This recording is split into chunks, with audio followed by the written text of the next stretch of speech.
Welcome back, everybody. It's nice to see you. I love having you here. And you know, you've been with me long enough to know that we kind of run it as a family. And no question is dumb or out of place. But the nice thing is you can't ask them while I'm talking.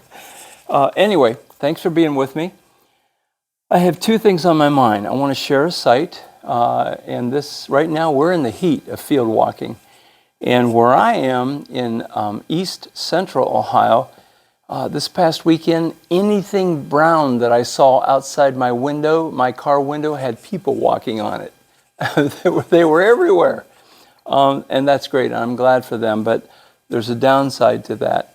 And I want to share two stories.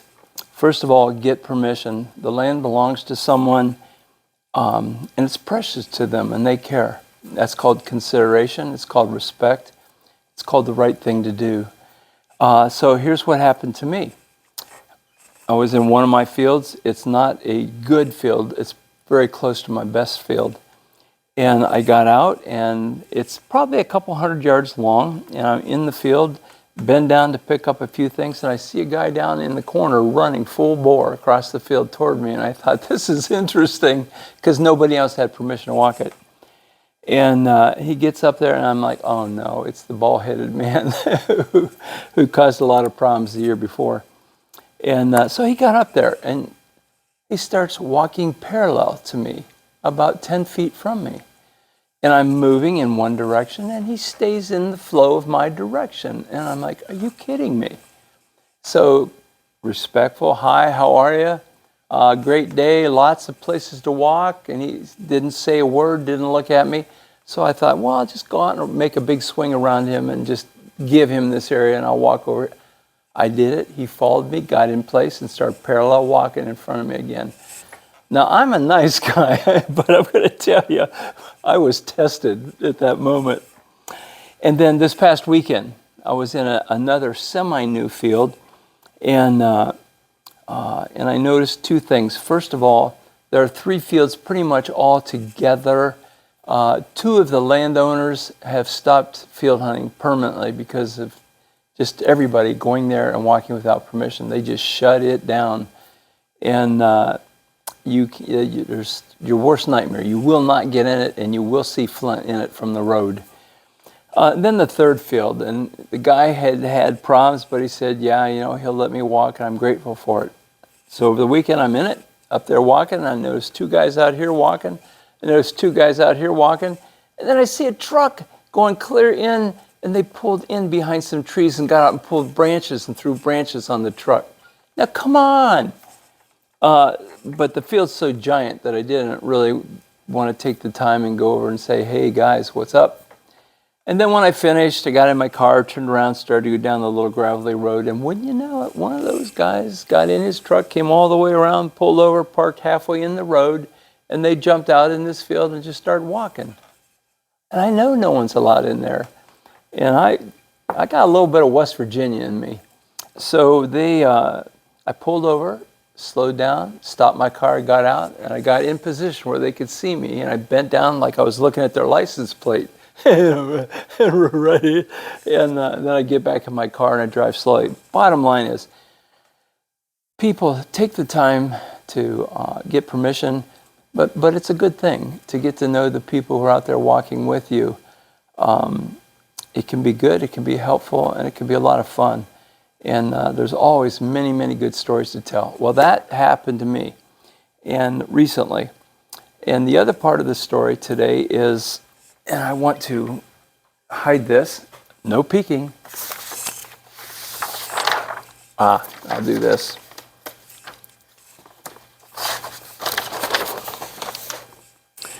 I want to talk about one site in particular, and you never know what you're going to get until you're there. So what I did, I've been in this field twice. The first time it was about 3.5 hours, almost 4. The second time, maybe 2.5 hours. So come on up, and I'll show you some of the stuff that came out of this field. Now again, I'm in east central Ohio. This is up on probably close to maybe 800 feet above the floodplain. And here we are. So I'm going to ask you some questions after we take a look at all these things. So let's start down on this side of the table. And I'll just point out a few things. And hammer stones. Basically, I call them hard stone hammers, and then I call them flint hammers. And sometimes you get really well-defined hammers, just like this guy, and you can see the pounding and the hammering really, really well. Sometimes it's not as conspicuous. Sometimes they'll just hammer on a corner or hammer on a corner. The giveaway on this one is that it's been oxidized. It's been near some heat. And then you get into some real troubleshooters like this guy, and you can just barely see the alterations. Can you see them right here? Take a peek. Right here, I'm going to flip him. Come around to the other side. Just a few percussions. A little bit of pecks. But right up here is the hammer. Now, why did I pick these up? Well, first of all, they were covered with dirt. And you couldn't see any hammering whatsoever. But I know the basic size of a hammer. I know the feel, the weight of a hammer. And I've got a good idea of the minerals that the people used in my area. So with all that put together, even though they were dirty and I couldn't see that they were hammers, I went ahead and bagged them. I said, I'll wash them when I get home.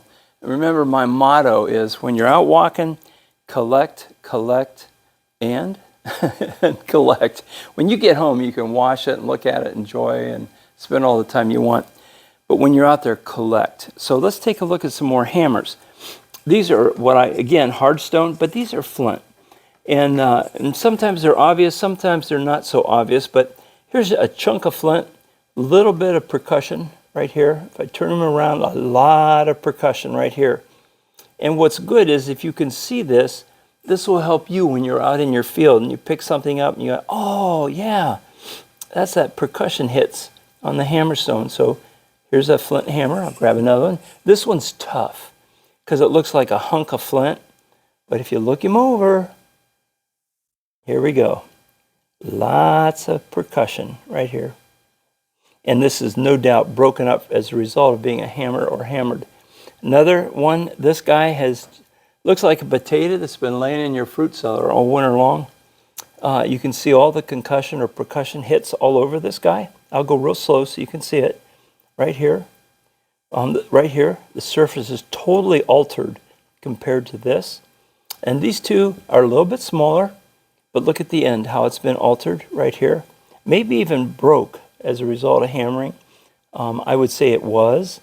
And some of the peck comes over the top, so this is a prehistoric break and not a plow break. And another hammer. Looks like a hunk or a hammered stone.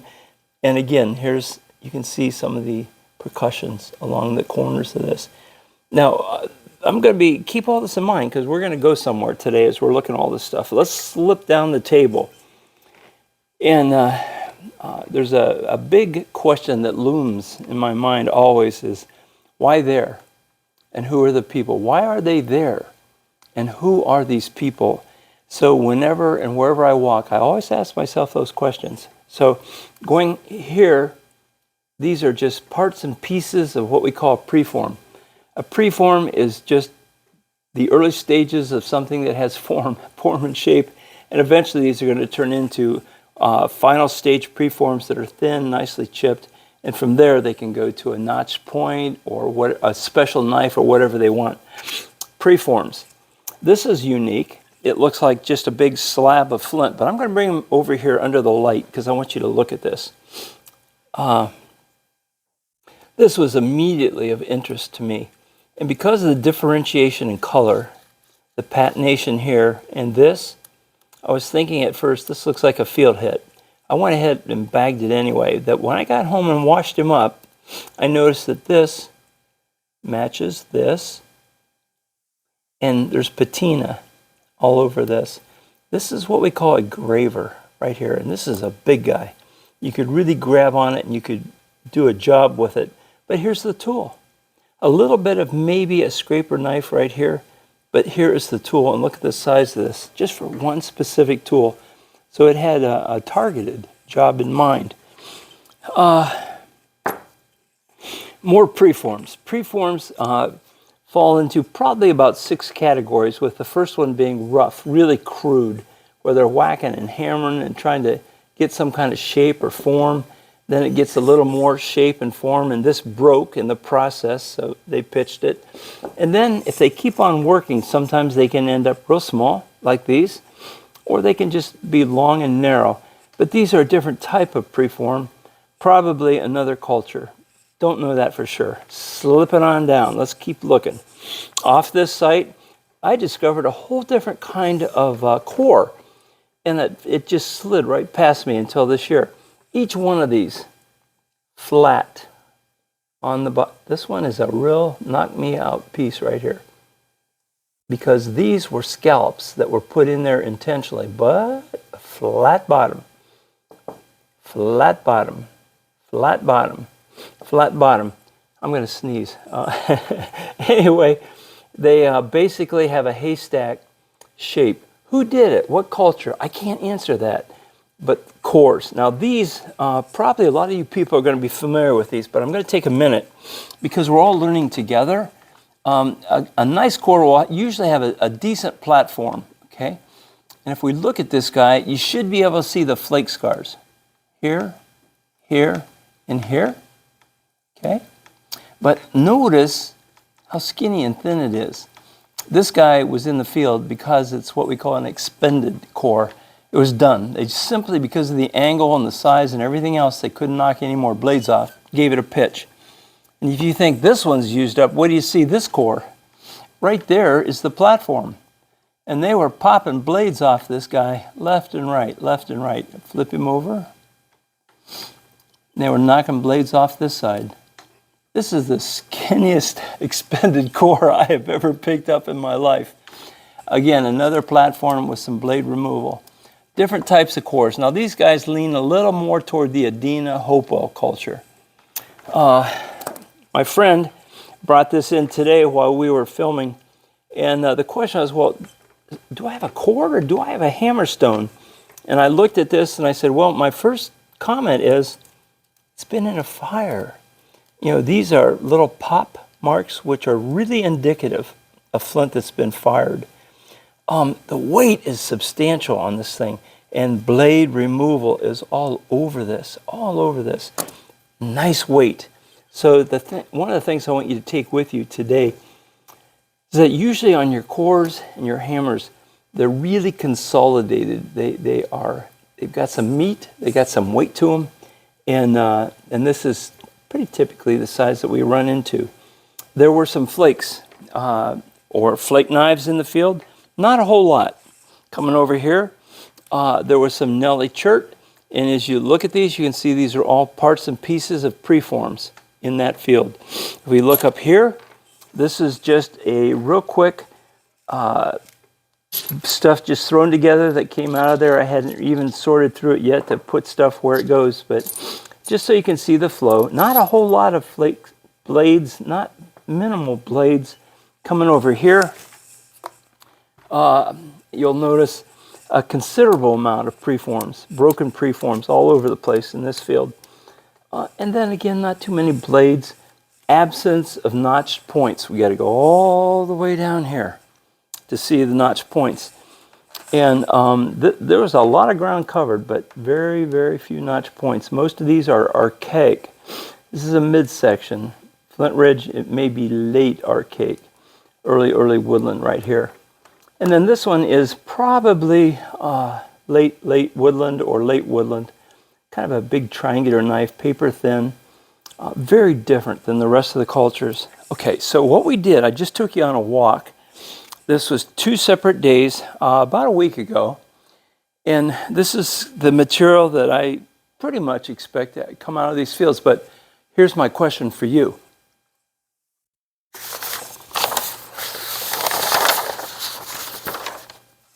If I can get him.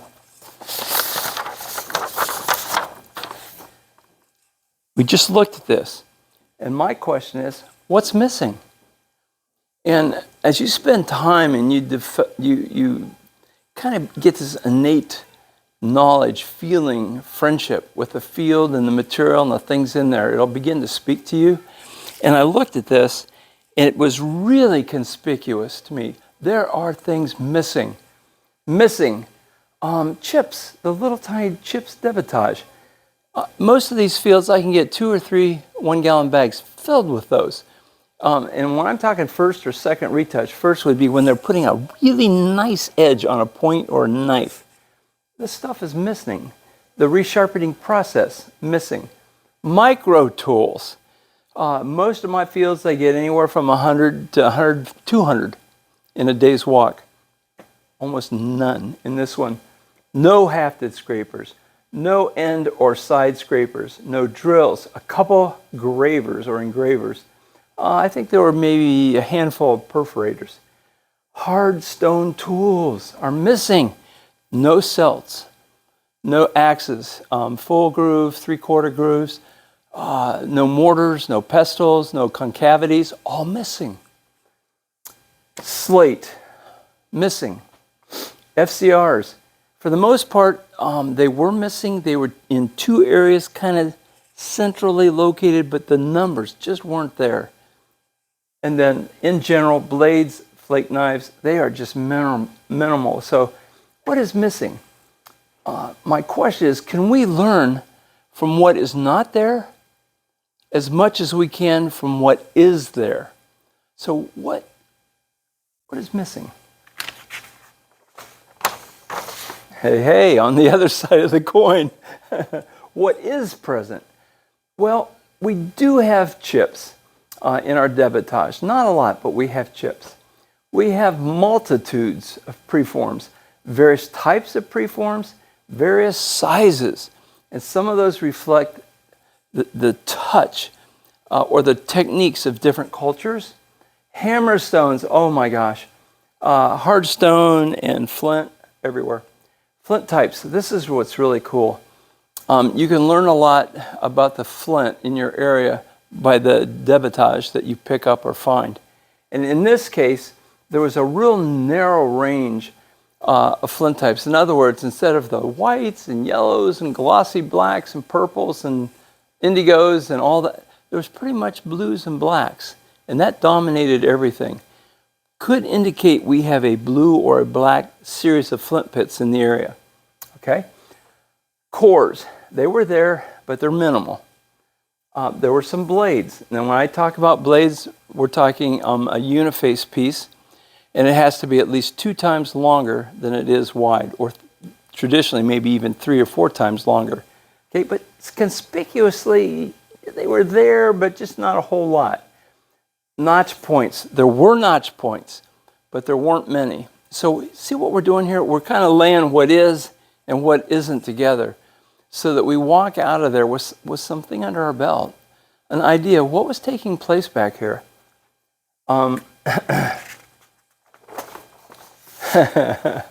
So my question to you as you're sitting here looking and thinking about all this, what does this mean?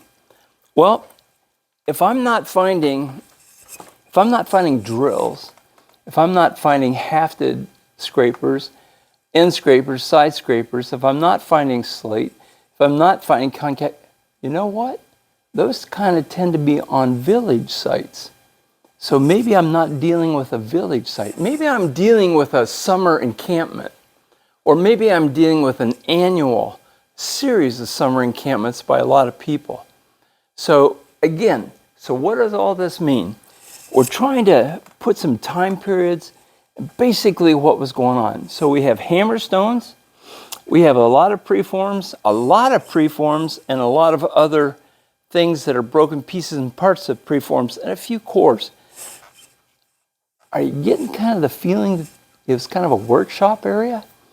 They didn't come there to live, to bring the kids, the in-laws, the outlaws. No, they had something in mind, they had intent, and they came there for whatever length of time to seriously mine the flint. Now, they had to live while they were there, so you're going to find some of the traditional notch pieces and maybe a few other pieces that you would expect to find on a village site, but for the most part, it's all missing. And I brought one other piece, and I'd like you to come in and take a look at this, because I want you to tell me what this is. And if you've been following my videos, you'll make me feel really good if you could tell me what it is. I'll give you a clue. It's uniface. It's a uniface. Yes, it's Nelly Chert. It's a uniface. It's what we call an overshot, okay? The strike, the energy came up and just went over a little bit and created a lip. Now, one of my videos, we talked about these, and I am convinced this is a distinct tool type. And if you look at this guy, you're going to see alterations to this corner and a little bit of alterations right here. And this is characteristic on nearly every overshot that I find. On this site, there was less than a handful of these. So maybe they didn't need these if they were on a workshop site. Maybe they needed them on a village site where they're cutting garments, textiles, hides, different tool type indicating a different lifestyle, okay? So what fun. We can learn from what we don't know, and believe it or not, that sounds so weird to say that. But what we don't know has a voice. And the advantage for all of you who are just kind of coming in is if you can get befriended or mentored by somebody who's been out there for a while, it's helpful. I'm bringing forward many, many, many years of field walking, reading, and some college work. And I'm putting strong emphasis on what I think may be. I'm not saying specifically this is this, that's that, this is that. I don't know that we can really do that because we weren't there and we don't know for sure. And a lot of you are going to agree and a lot of you are going to disagree, and that's wonderful because that's some of the basics of learning and it's good for discussion. So thank you for hanging out with me today.